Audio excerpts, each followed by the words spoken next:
I know some of you are not going to entirely agree with this statement because it's been brought up before in Nerf modding discussions, but I feel that Nerf modding doesn't just have to include putting big springs into stuff or making your blaster shoot a bajillion darts per second. I feel that Nerf modding can also include painting, different painting techniques like soap masking or salting, stuff like that, and just making really well painted blasters, not just gluing some gears on it and calling it steampunk. So that was the whole basis for the blaster that I'm going to be showing you today, was trying out a new paint and a new kind of painting technique, and this is what I got. So I don't know how well the light is going to pick this up, because usually when I'm indoors it looks very black or blackish blue, but when you take this blaster outside, this is what you get.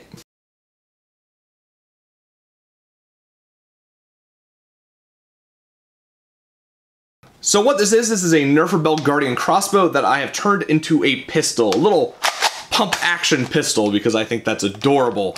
But there used to be that big stock on the back here, so I sliced that off, and then I put some epoxy putty back here, and I blended it into the shell. I think I did a really good job back there. I think it looks really good. And I also filled in that big gap where the piece that holds the arms on goes, because it would just look weird with that big gap. So I also put some epoxy putty in there, sanded it down, and I think it looks very, very nice. Now, because this blaster was more about trying out the paint and seeing how it would look overall and trying just something new, I didn't do anything to the internals because I didn't feel that it would be necessary in case this really messed up or something. So it has stock internals all throughout, so it's getting stock performance, but that's not really the purpose of this blaster. The paint that I used is a special kind of RC car paint that's supposed to change colors with how you look at the blaster. Now, this is the picture they used on the site for what it's supposed to look like, and as you can tell, it does not look anything like that. So I was a bit disappointed when it didn't turn out like that, because that would be just incredible.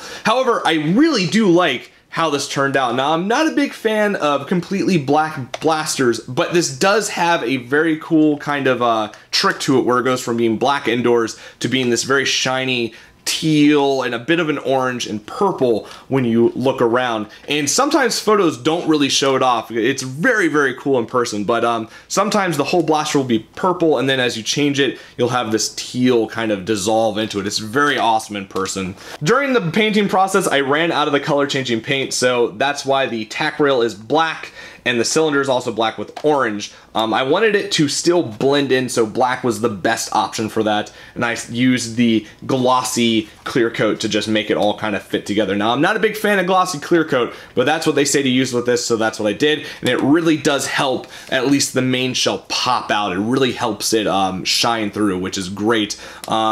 However, I think it would have been weird just to have a matte clear coat for the other stuff, so that's why I did glossy everything except for the grip and the pump. In one of my other videos, I said that I really don't like painting that safety orange onto blasters. I think it really kind of takes away from the look and the feel that you're trying to go for. But because this does appear kind of blackish blue indoors, and in the shade, I thought this was really, really necessary. So this is a Montana Black Shock Orange that really pops out and definitely is a way to show that this is not a real gun. Just in case. So that's why I put it there. I'm not a big fan of it, but I felt that it was necessary, so when that kind of comes up into play, I will do it. I don't want anyone getting hurt from using one of my modified blasters. I'd feel really bad about that. So that's why there's this big orange thing in the front. Though I did add some black details into the orange to kind of break it up and keep it a little different. As I said earlier, this thing has stock internals, so don't expect anything too amazing out of it. Here's a list of the chronograph readings that I've got for it, but I'm going to take this outside anyways and just kind of show you it firing and maybe show you what it looks like in the sun a bit more. So let's go outside and do that.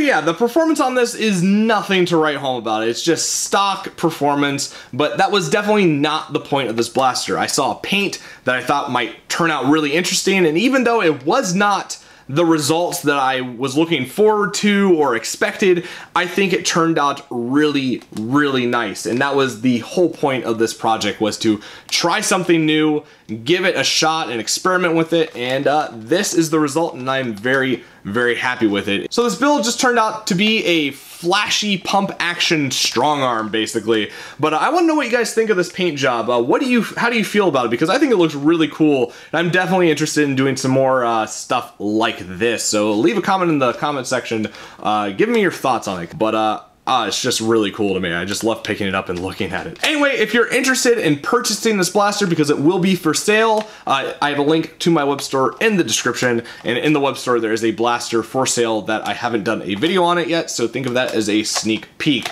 Also, I just created an Instagram account if you're into that stuff, because I didn't want to spam my Facebook page with pictures, because I do like taking pictures. And if you were following that, you would have seen some of the shots of this blaster being painted, of an indoor and outdoor shot. So if you're interested, go down there, click the description, and follow me, whatever they call it.